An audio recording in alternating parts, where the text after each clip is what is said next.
story is all about Alexander Chee, who's our guest. Alex was born in Rhode Island, and he spent his childhood in various very interesting places, including South Korea, Guam, and Maine. He attended Wesleyan University and the Iowa Writers' Workshop. Currently, he is an associate professor of English and creative writing at Dartmouth, and contributing editor at the New Republic, and editor-at-large at VQR, and his essays and stories, some of which appeared in other format that appear in this book, have been published in the New York Times Book Review, Tin House, Slate, and many others. He is a winner of a Whiting Award in 2003 and numerous fellowships, including MacDowell Colony and Amtrak, which must have been an interesting experience. He has published 2 novels prior to this book. The first one was Edinburgh in 2001 and The Queen of the Night in 2016. But tonight we're celebrating this essay collection called How to Write an Autobiographical Novel. And it's a very, very special book. When I first got this book, Alex dropped a copy off, an advanced reader copy, months ago. And I brought it home and I dipped into it, and I realized that one of my bookselling colleagues, no names mentioned, was very anxious to get her hands on it. So I decided, okay, I'm just going to read this. And I stopped. I said, no, this is not a book to rush through. This is writing to absolutely savor. The content and the craft were something that you just want to be with for a long time. And so I convinced our sales rep to send us another couple of advanced reader copies so we could share it around, and it's now available for all of you to read. So please join me in welcoming a consummate storyteller, Alexander Chee.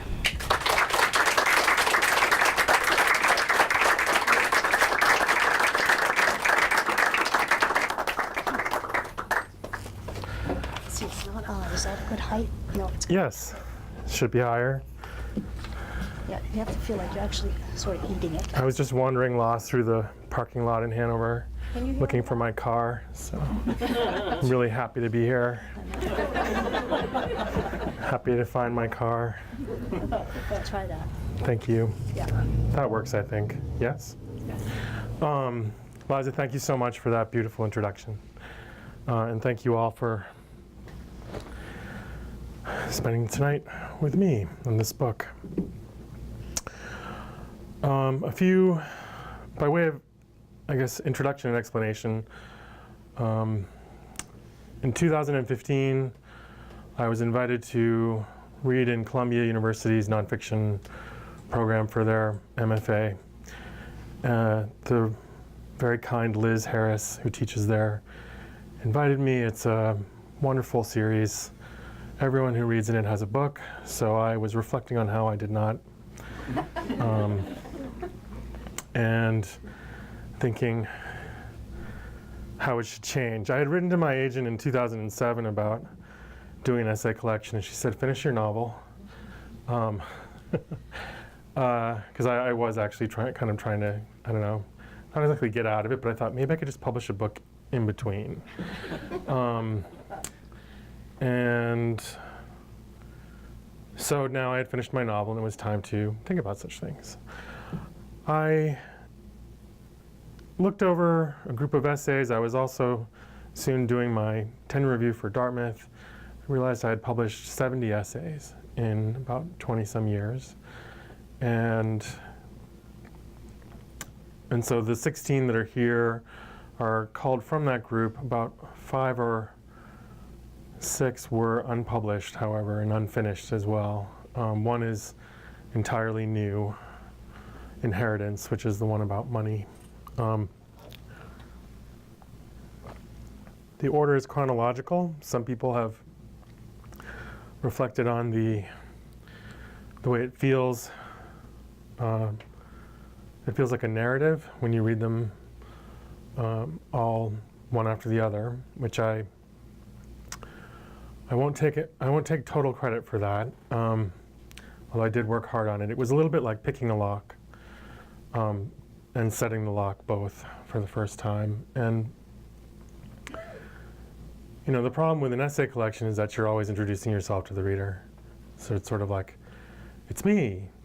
It's me again. One more time. Guess who it is? So it has to sort of work out that way. Even though it also,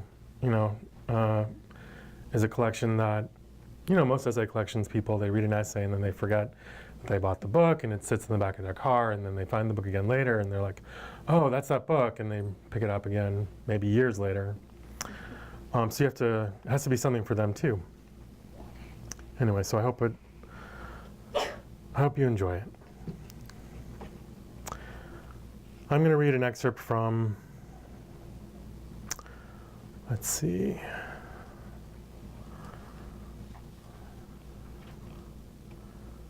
I'm going to read an excerpt from, I'll read from Inheritance, actually the one about money. How about that? I published an excerpt of this online at BuzzFeed, and all these people wrote to me and said, no one ever talks about money. And I thought, do they? Really not. It was very strange, but maybe they don't. I realized I don't. I basically am just in my office dealing with students who don't talk to me about money, usually.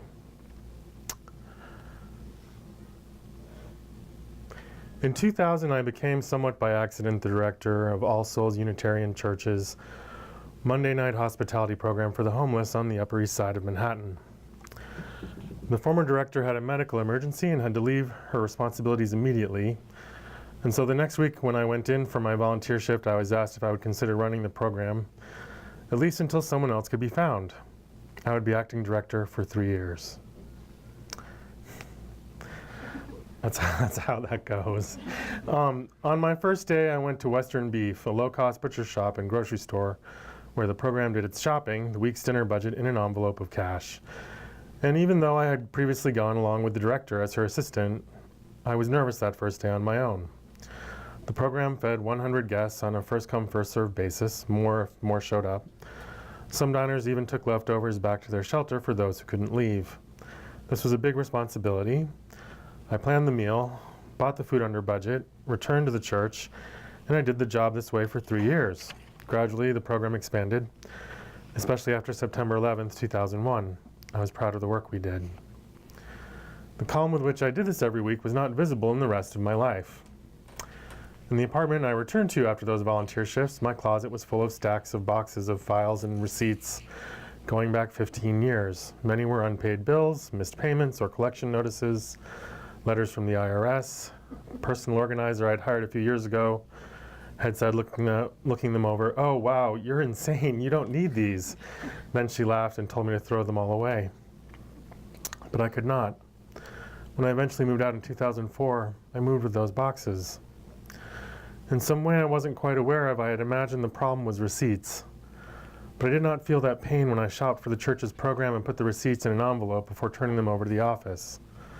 The more I kept a steady hand on the program, the more I was aware that I was in the presence of a revelation about myself. The ordinary transactions contrasted with the pain I faced, almost supernatural, every time the money was mine. The pain was there in every transaction. Whenever the question came, "Would you like a receipt?" I never wanted it, but I took it, knowing that I should, and would put it quickly in my wallet instead until the wallet bulged like a smuggler's sack. I had no system for the next steps. The receipts stayed in there, usually too long, sometimes fading to meaninglessness, or I emptied the wallet into the pocket of a backpack, or I stuffed them into an envelope, always with the promise of getting to them later. Then I put them in the boxes. There they fluttered around like some awful confetti, save for a celebration that never came. I knew they represented in part money that could come back to me, but for me they mostly represented money lost. Pain is information, as I would say to my yoga students at the time, and my writing students also. Pain has a story to tell you, but you have to listen to it. As is often the case, I was teaching what I also needed to learn. The pain these receipts represented was not particularly mysterious to me then. I just never examined it. I hadn't even felt I could. I simply thought everyone had these difficulties. But this was a lie I told myself, a way of accommodating the pain instead of facing it. In a file I still have from 1989, there's a letter from my sister when she was 15 and I was 22 asking me to send my tax form to my mother so she could give it to our accountant. This is in a folder with the tax return from that year, completed after I sent the form. I can see the earnings from the sandwich shop I worked at in Middletown, Connecticut while a student at Wesleyan, earnings for my first months at a different light, the bookstore I worked in San Francisco just after graduation, and then the taxes paid on stock certificates I sold from my trust in order to pay off my tuition bill at Wesleyan. Asking my younger sister to write and ask me to send the tax form was my mother's way of communicating, off-kilter and indirect. To this day, she will ask one of us to communicate something to the other, though she could just as easily call. I have tried my whole life to change this in her, as I have tried to change my own relationship to money and pain, which are forever twin in my mind. The anxiety about receipts was anxiety about money, but also much more than that. Underneath that anxiety was the belief that there would be an accounting demanded of me, one that I would fail. After reading Joan Didion's The Year of Magical Thinking, where she describes keeping her late husband's things as if he might return for them, I understood it a little better. I imagined someday having to tell my father about everything I had bought with the trust fund I received after his death, and having to explain how I'd failed him. My father was so young when he died, 43 years old, that he hadn't made a will, due in part to the faith the young have that a will can be written and notarized at some later date because surely death is far away. As a result, the state of Maine divided my father's estate 4 ways, among my mother, myself, my brother, and sister, my mother receiving by law the majority. I was given a trust that would be vested to me when I reached the age of 18. Just 3 years earlier, at the time of his death, 3 years after the car accident that had rendered him paralyzed on the left side of his body, my mother had confessed to me she was repaying his medical bills, which totaled more than $1 million, and this was after what was paid for by medical insurance. He'd had repeated surgeries over those 3 years, home care, physical therapy, and experimental treatments. My father's family was wealthy enough to have helped us out, and for 1 year they had, but they held the cruelly contradictory belief that my mother should both be able to pay the bills and also not have to work, to stay home and take care of my father. I can only think they believed the money would magically appear out of my father's business, mistaken notion born of a mix of their sexism and parochial privilege, so extreme as to be laughable, if the price of it were not so steep. My father's father had worked very hard, but his family had mostly never worked, or if they had, they did not understand the structure of my parents' financial lives. My father's family have been, in my experience, people who believe something is wrong if the world is not the way they imagine it to be. And so they treated us as if my mother was lying or deceitful. This was unexpected and difficult. My mother did the only thing she could do. She put in 15-hour days to turn the assets of the business, now the assets of the estate, into something that could meet the scope of the problem, leaving me to cook for my siblings, to drive them to sport practices, to grocery shop, even to shop for her clothes. While she did this, she was soon able to pay off my father's medical debts, and did. And now we had arrived here. My mother told me the trust was, first and foremost, for my education and anything related to it, and that I should spend it wisely. Your education is the one thing that you can buy that no one can take away from you, she said portentously. Also, I wouldn't have given you control over that much money at age 18. But the state had decided it, and she had to allow it.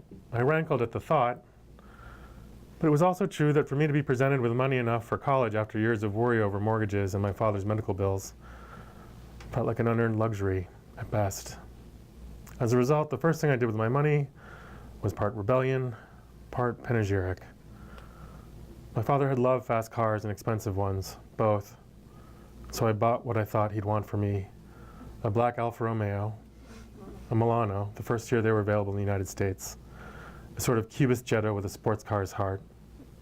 I drove off to college with my younger brother, literally along for the ride. He wanted to see how fast it could go. He was the king of auto shop in high school and had saved up the regular gifts of money given to him by her relatives over the years until he could buy the cars he rehabbed in auto shop, and then he sold them for more money. He has always had a gift of making more out of what he was given. He had taught me how to drive stick shift on his red 1970 Corvette 454, a car so beautiful the police would pull him over just to look at it. My brother had been reading the Alfa Romeo manual, and after he looked at the speedometer, he said, "It says this car tops out at 130 miles per hour." He gave me a little smirk. I nodded. The highway ahead of us was oddly empty, and so I floored it. For a brief moment on the Massachusetts Turnpike, we flew, pushing the speed as far as I dared, 130 mile per hour salute to our dad. I drove the car for the 9 years the trust lasted, except for when I lived in California, during which time my mother, despite her objections to the purchase of the Alfa Romeo, drove the car and enjoyed it, and what amounted to a truce on the subject. I used that money not just for my tuition costs, but also to turn myself from a student into a writer. I paid my college and left with no debts, an extraordinary gift. This gave me the freedom to intern at a magazine that published my first cover story, to take a job at an LGBT bookstore that let me read while at work, meet authors, and even help with the planning of the first American LGBT Writers Conference, outright. And while I went to graduate school on a fellowship with a tuition waiver, I had no health insurance, and so the trust paid for my regular dental work and a trip to the hospital back in New York, where I lived before and after grad school. I know this freedom looks ordinary to many, but I also know all too well that it is rare when the children of Korean immigrants are given this kind of latitude from their family to pursue the arts. Besides the car, what I thought of as my excesses at the time now seem more or less pragmatic to me. My clothes were usually secondhand, my books also, or purchased with an employee discount. I bought a used Yamaha 550 motorcycle, which I drove while I lived in San Francisco, where there were 4 cars for every parking space. I made a trip to Europe in the fall of 1990 to Berlin, London, and Edinburgh, which I took to investigate whether I could live somewhere other than the United States. And while I ended up staying in America after all, the trip was its own education. My greatest indulgences were probably during a long-distance relationship while in Iowa. Phone bills that cost as much as the plane tickets for that relationship, not otherwise affordable on a graduate student's budget. For those 9 years, I felt both invulnerable and doomed, under the protection of a spell that I knew to be dwindling in power. The Alpha broke down finally while I was driving from Iowa to New York City. I left it where it stopped, in Poughkeepsie, on a block in front of my friend's apartment. That summer, newly released from graduate school with no job and no prospects, I had no money to repair it or move it. Eventually, the car, covered in unpaid tickets, was impounded and sold by the state to cover the towing and storage costs.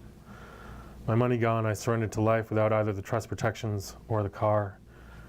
I know it was all stupid, and I was ashamed and felt powerless in the face of the problem, and ashamed of that powerlessness. But I was also tired of being mistaken for someone who was rich when I felt I had less than nothing. I had believed I would feel lighter without the money, free of the awful feeling of having it, but not having my father. And yet spending the last of it was not just like failing my father. It was like losing him again. We learn our first lessons about money as children, and they shape us as much as our ideas about it. We learn these lessons from our parents, but from others also. I feel as if I have always been taught about money by everyone, every day of my life, a lesson, whether I want it or not, and what money is and does. The lessons my life had provided until that point, I describe were that money is conflict, strife, grief, blood. Money is necessary, money divides families, even the promise of it hinted at, and that nothing destroys a family like an inheritance. My mother likes to tell a story of me at age 2. We were living in my grandparents' home in Seoul in 1968, and 3 of my father's siblings were still of school age, 2 uncles and an aunt. The 3-story house was surrounded by a high wall covered with nails, barbed wire, and broken glass that I would later come to expect on houses like this all over the world. The homes of the rich living amid great poverty. The house is near the Blue House in Seoul, the presidential residence, and the secret garden, formerly a palace where the king kept his concubines, visible from the 3rd floor. For years it was one of the most privileged of neighborhoods, exempt from development. The reason we were living in Seoul at the time is that at the time this story happened, is that my parents could not afford me on their own. When I was born, my father was a graduate student in oceanography at the University of Rhode Island. A favorite photo I have of him from that time shows him posing with his URA classmates, holding a whale rib. My mother taught home economics at the local public school, and since women were not allowed to teach while pregnant, married or not, when she started to show, she was dismissed. And the economic crisis that I was began. My birth was unplanned. My parents were not financially ready to start a family. In the first photos of my father holding me in his arms, he looks tired and dazed, and the expression on his face is of amazement, love, and frustration. He seems ready to agree to his father's offer of a job back in Korea, which came soon enough. My father's siblings had lined up on this day to ask for their lunch money, and after the youngest had taken her turn, I went and asked for my lunch money, as they had. My grandfather was so charmed. He was worried I would never speak Korean, that he came downstairs laughing and gave me some money, just the same as he did them. I was then allowed to spend the money across the street at the small market to get a treat. I did the same the next day and the next as it made him laugh, and he gave me money for those treats daily. My father's siblings still resent me, I think, because of it. I became just another sibling to compete with it for attention, approval, and money. I was born slightly premature, so at age 2, because I was underweight, I was allowed to use my daily allowance to buy a chocolate bar at the snack stand across the street. This is the context for the next story my mother likes to tell about me from this time. She decided one day to punish me for something and told me I could not go to the stand. Later, she found me eating my chocolate bar, confounded, even alarmed. She asked me how I had done this. The maid explained that I had sent her with the money I had been given. My mother tells this story as an example of my shrewdness in the face of an obstacle, also my devilishness. And I do like to think the story is about my improvisational mind. But it also shows that even at a young age, I understood how power worked. I was adapting to my sense of the class I belonged to, as all children do. That this class would change, that I would become a class traitor, as all writers are, no matter their social class, was all ahead of me. Perhaps this was preparation for that change, reading context clues for signs of how to get around the stated rules, how to find the real rules, in other words, that no one ever tells you, but everyone obeys. However it happened, my relationship to money began before I can remember it, and it seems it started that way. I'll stop there.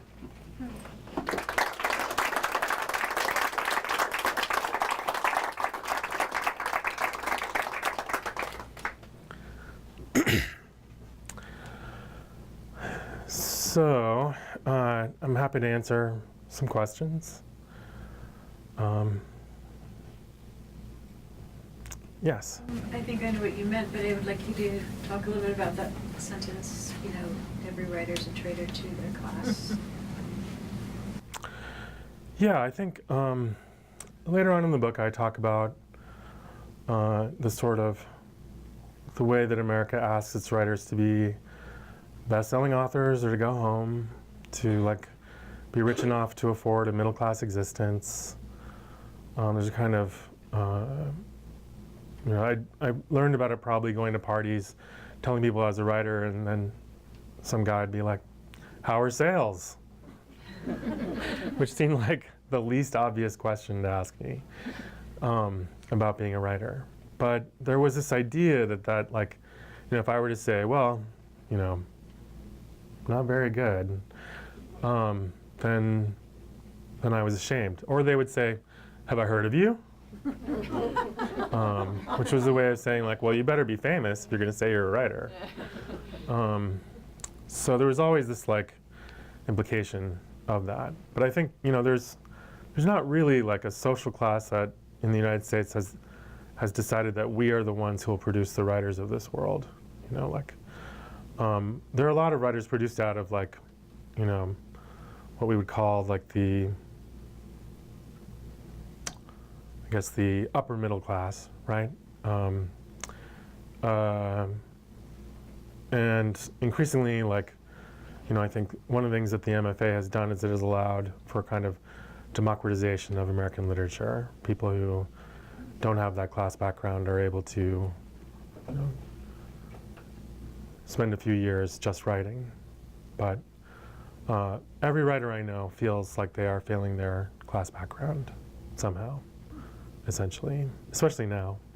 After, when I started out writing, I knew writers who had really good lives, who made a great living just writing, and I know many fewer now. It's the income destruction for writers has been pretty extraordinary.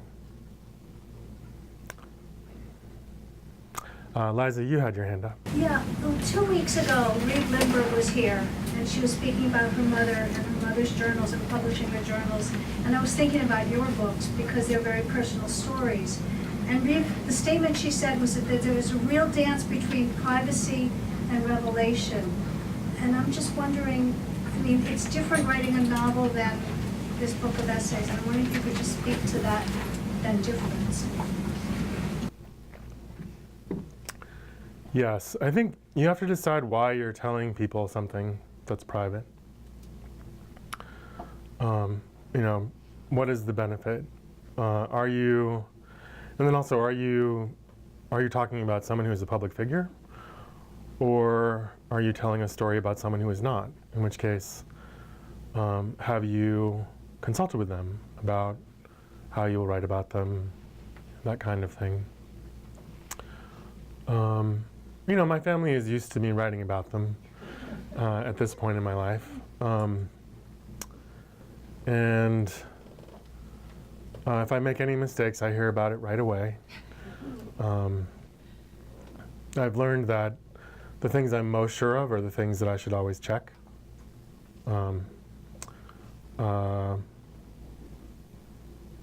And even in the case of, you know, with my mother, there were some things that I decided not to include in this because I felt it would perhaps be too painful for her, not because it would sort of, not that it would expose her to criticism in any way, but that there were some things that were very private to her about grieving my father that, while I found them profound, I thought in the end ultimately to just allow her that space. So I think I understand like what she means by that, and it's definitely the case. You know, I think when I'm writing about these things, I'm trying to take whatever was difficult or painful or funny or what have you and make something that gives something to someone else, some insight into their own life, lets them at least reflect on their own relationship to whatever it is I'm writing about, even if they don't agree with me. And so that's the benefit of it, really. And so if the revelation doesn't really serve that, if it feels like a kind of showing off, or, you know, it's just, then I try to pull back. Yeah, Saliha. How did you pick the essays that you were going to pick? That went in the book. That's a good question. There were about 5 that I had thought initially would be in the book that I pulled out, and they'll be in a later collection. So they'll be. I have plans right now for at least probably 2 more. One is called Rich Children, and the other one is called Mouth of Evil. So, which is what I call my own mouth. When I just sort of blurt out the exact wrong thing at the exact wrong moment.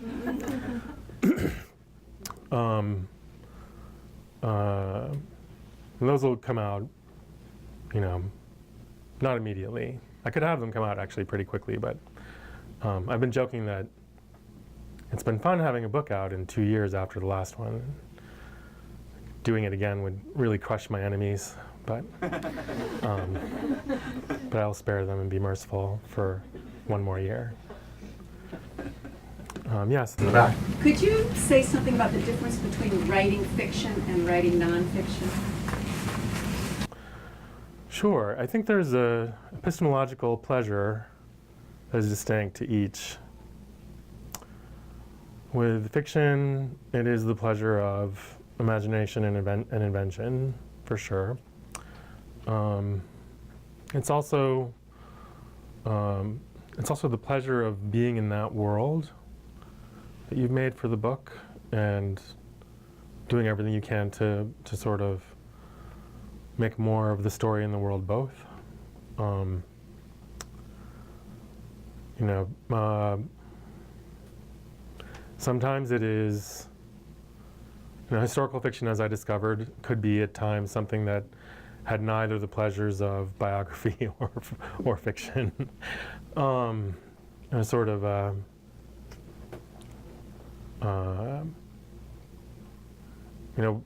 something that could fall over at any moment because of something that I had learned historically. So that was something that, I don't know, I won't say that I'll never do it again, because then that would mean I would have to do it immediately, but just because of how the gods are. But I will treat all future historical fiction ideas with a very long eye. Nonfiction is more about, you get interested in something in your mind, or something that you haven't seen expressed perhaps, or some sort of quirk. Like with Inheritance, it was like, why does it hurt to get a receipt back? Why am I like this? And it was really about that relationship to my father. So I thought, okay, that's interesting. I'll try to write about that. I think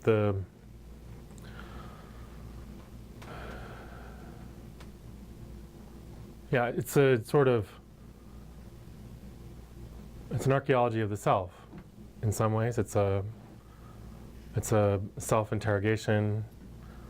I try to treat myself with a great deal of, treat myself like I would a biographical subject. So go through my journals, I go through my emails, I go through any letters that I have. In some cases writing these, I reread books that I was reading at the time that I was talking about, and tried to remember what I got into, and looked for marginalia that I might have left. I interviewed people in my life,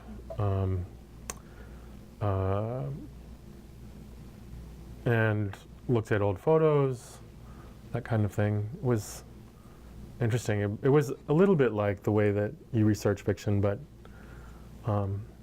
it was you're trying to recreate the person who doesn't know how it's going to go, the person who's struggling, for the reader. Try to portray some of that, and so yeah, that's kind of the big difference, I guess. Yes. You'd mentioned at the beginning getting BuzzFeed comments back about your piece. Oh, just people writing to me, not. Oh, writing to yeah. you. I have no idea if anybody commented on the essay itself. I don't. I learned my lesson in the 90s. That was my question. I'm just curious, like, what, if anything, you had learned from the variety of places where you may have published, the feedback coming from. Well, one thing that's interesting about teaching at Dartmouth is that when you publish, they write to you, the Dartmouth folks, which is, I like it. I hear from alums. Like, I've had some travel essays in the last year, and I've gotten some great stories from that, writing about Greece and Spain. I don't really know what if I learned anything from it. I think what always surprises me is how people connect to what I've written and what they think about it, and that's really more. But there's no sort of, I couldn't generate a single or a series of insights into what the commentary is. I think I love the stories that I get from people. There was a young man who told me that he read my first novel out loud in a day by himself in a house that he was staying in by himself, a friend's house, and that afterwards he felt changed, and actually that it had allowed him to be in the relationship that he was in. And this is a really kind of intense story to get in. You're signing books for people, and suddenly someone's like, well, because of you I can love. And it's beautiful, but also you're like, oh, that, I sort of do I hug him? Do that feel weird? So you try to hold that space open respectfully for the experience the person has. Because that's a wonderful, amazing story to get back. Or, I heard another story of a Korean gay man who held a book club meeting with his lover who was in the American military. They were both closeted to their friends, and they chose the book as a way to bring up that they were gay. And like, that's just incredible to me to think of those kinds of things happening. Or like with this collection, a friend told me that she was able to go to therapy and talk about something that she'd never talked about. You know, so I think the thing that I really value, I guess, in all of it is that, you know, people are finding these ways that their lives are differently possible, and that makes it really worth it. So it's better than internet commenters. Yes. So I had a funny moment where I follow Ocean Vong on Instagram, and I first became aware of this book whenever he got an advanced reader's copy. It's like one of those moments where you realize that all the talented people know each other. And I was wondering, obviously you write across genre, but do you also solicit feedback from people who concentrate in different areas, like regardless of what project you're on, or how does that work for you? Well, you know, I do try to have a diverse group of readers, yes, in many possible ways, like diverse in age, cultural backgrounds, sexual difference, gender. I try to have at least one reader who only loves books, isn't a writer at all, and I always get something really interesting back from them. In this case, it was a artist friend of mine who just sent me a letter. She said, "I don't really know what you want from me, so here are my favorite lines." And then she just listed all of her favorite lines from the collection. And it was really profound for me, actually. I was glad that I hadn't given her any instructions. So yeah, I mean, Ocean is somebody who's very important to me, and I really value his friendship and his feedback, and he gave me a wonderful quote for this book also. So anyway, I'll take one last one. You read about a relationship between money and pain, and I was wondering if there was a relationship for you between writing and or literature and pain.